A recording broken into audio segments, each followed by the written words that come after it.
double recording. My name is Shannon Torres, and this is me. And this is going to be my head-to-toe assessment.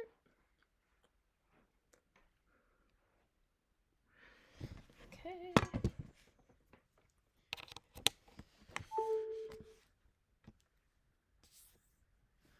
All right.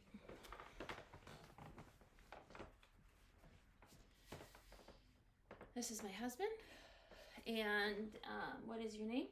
My name is Richard Torres. And your birthday? January 6, 1979.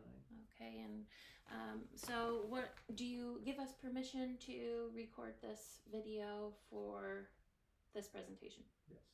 All right, so what we're going to do today is a head-to-toe assessment.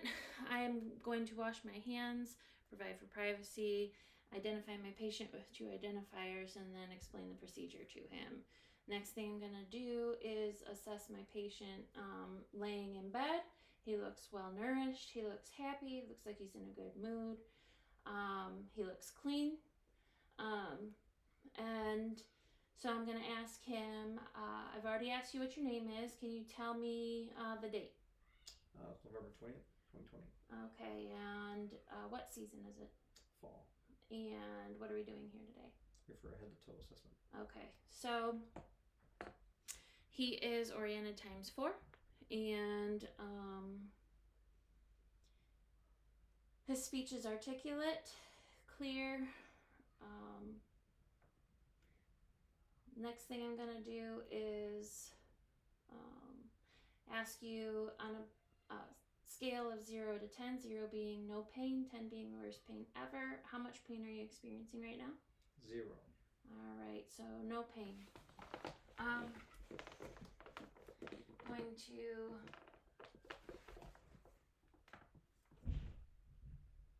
take his pulse. So feeling his pulse, it is regular.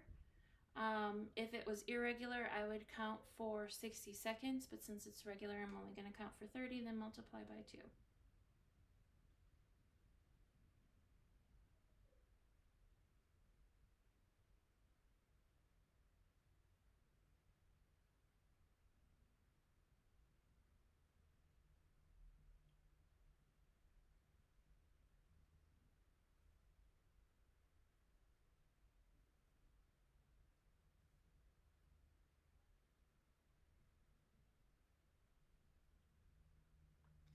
Okay, so I get a number of 32. I multiply by 2 and get 64. So 64 beats per minute.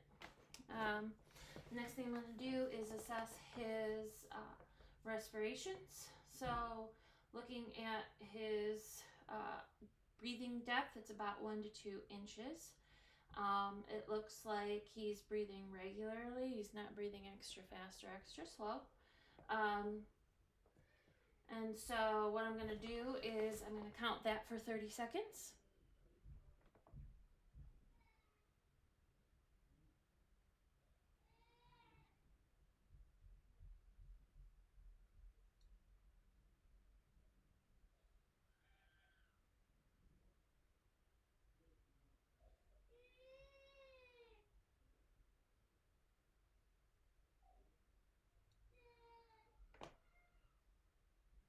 Okay, so I got 7 respirations.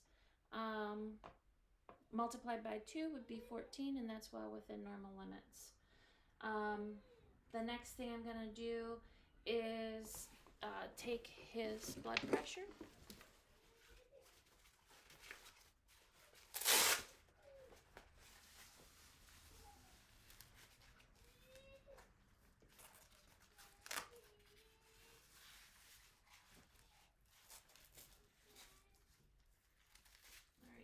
Rest your arm. Do you know what your normal blood pressure is? 128/90.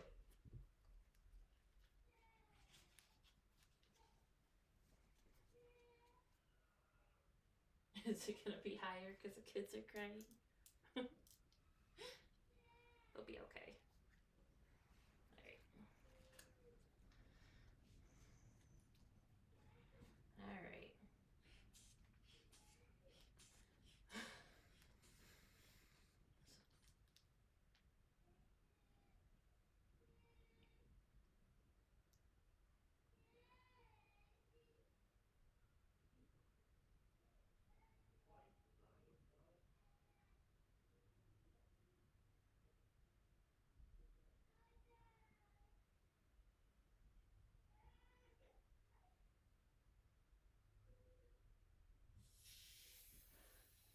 it's 130 over 84. I'm sorry, our kids are crying in the background. Don't worry, the one of the older boys are watching them. So 130 over 84, and that is pre-hypertensive to hypertension 1. So I would talk to him about that. And since it was 128 over 90 is what he said that he normally runs, I would pump up about 20 over that. So I did to 150. Okay, so respirations. Okay, so blood pressure. So then the next thing we're gonna do is, here it is, look at his face. His face is symmetrical, and he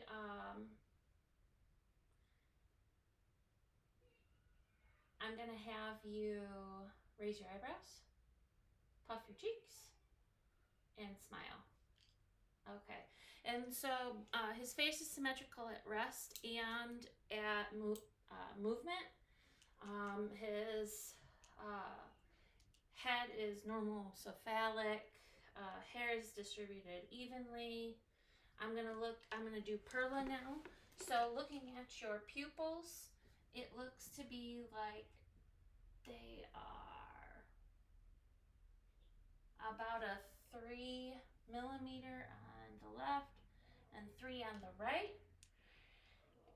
And so they're equal. Both of them are round. What I'm gonna do is shine a light in your eye and see if they react to direct light. Okay. Okay, now do this. Both of them are reactive to light. And I'm gonna look at the opposite eye now. Okay, and both of them are reactive to indirect light. You can put your arm down. And then look at the tip of my pen. Okay, and the eyes converged, and as the pen came closer to his nose, and so they're accommodating. So, next thing we're gonna do is have you sit facing here. I'm going to look at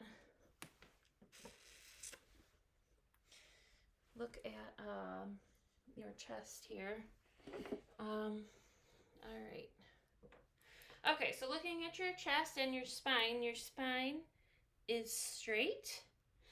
His ribs come in a downward fashion. And then go ahead, let me get down here, and take a deep breath in.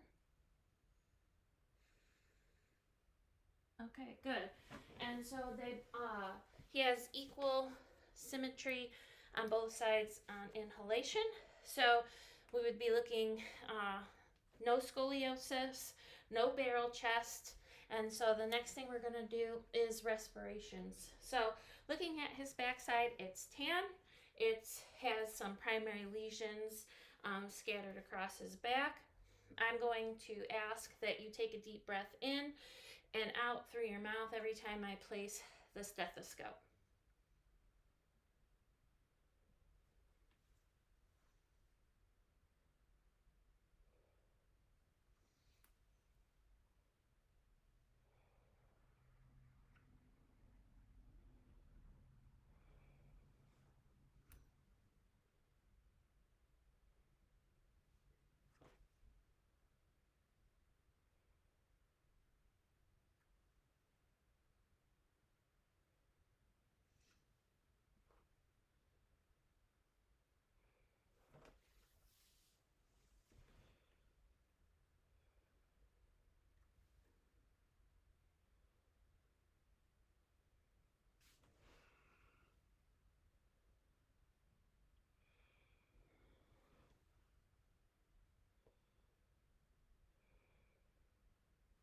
Okay, lung sounds are clear bilaterally. no evidence of crackles, rails, wheezes, bronchi. Go ahead and turn around for me. We're going to do the same thing on the front. So just, take a deep breath in every time that I place the stethoscope.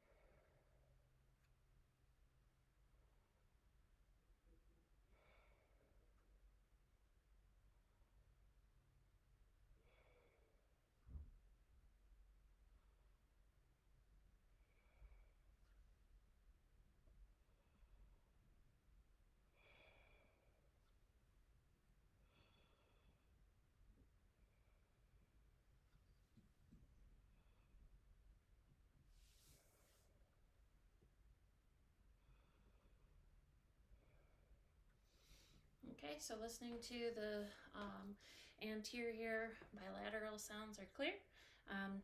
Again, no sounds at all other than clearness. So what we're going to do now is listen to heart sounds, and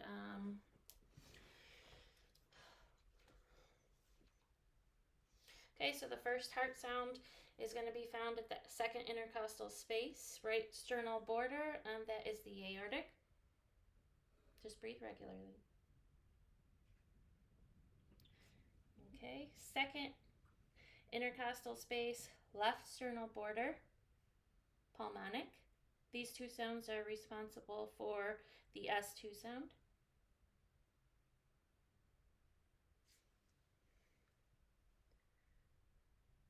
Third intercostal space, left sternal border, is Erb's point. Responsible, you can hear murmurs here.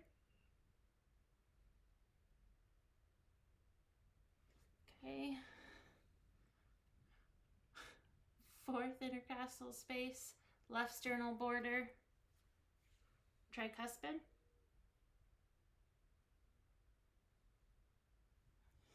And then left intercostal space, midclavicular line, is mitral. Mitral and tricuspid are responsible for S1 sounds.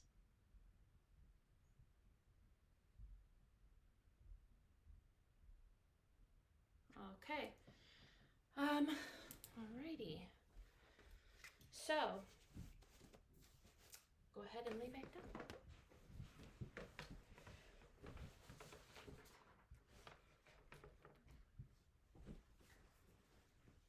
Okay, so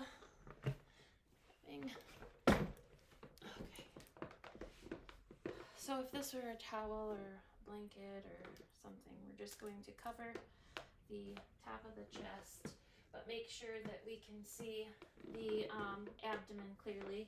Looking at a side view,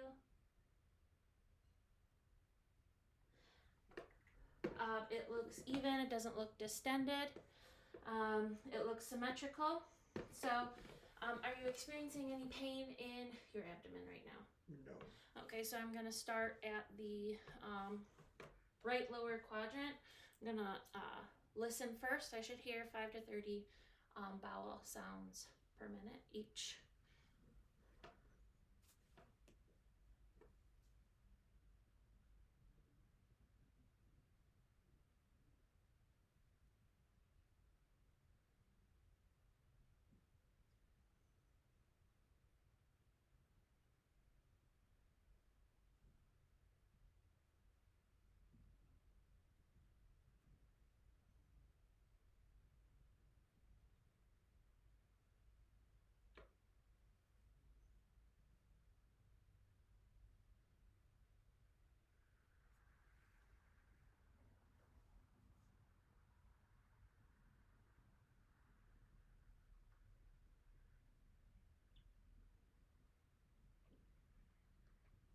Okay, so I heard sounds in all 4 quadrants.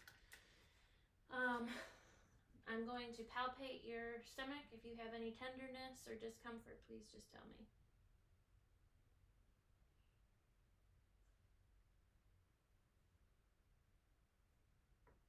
Anything hurt?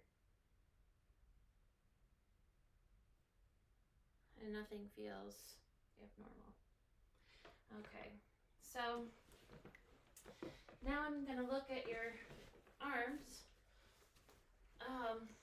Looking at your arms, the color is tan. He does have some tattoos on both arms here. Primary lesions kind of scattered throughout on both sides. No lesions like scars or anything else per se. Temperature is warm and dry.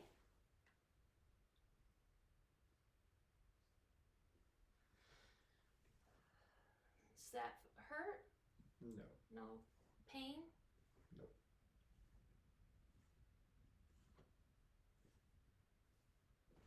Okay, no swelling or edema. Does that hurt? No. No pain? Okay, no swelling or edema. Looking at both cap refills.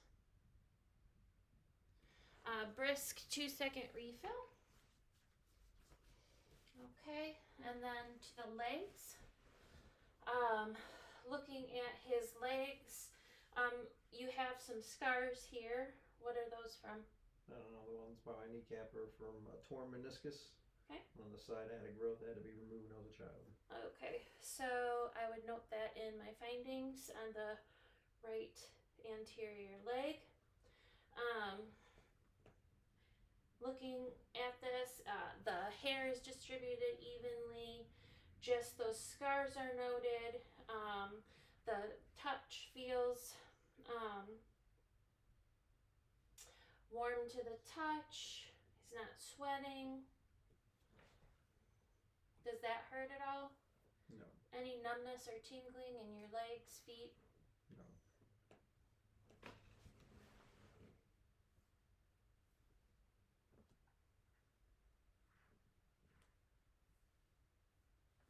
Okay. Okay, looking at your toes, gonna look in between your toes. Don't see any signs of decubitus. Heels look good. I'm just gonna lift up your leg. That looks good. All right. Now, push up on my hands. Okay, push down. Okay, good. We're gonna look at the posterior tibial pulse +2, and then dorsalis pedis.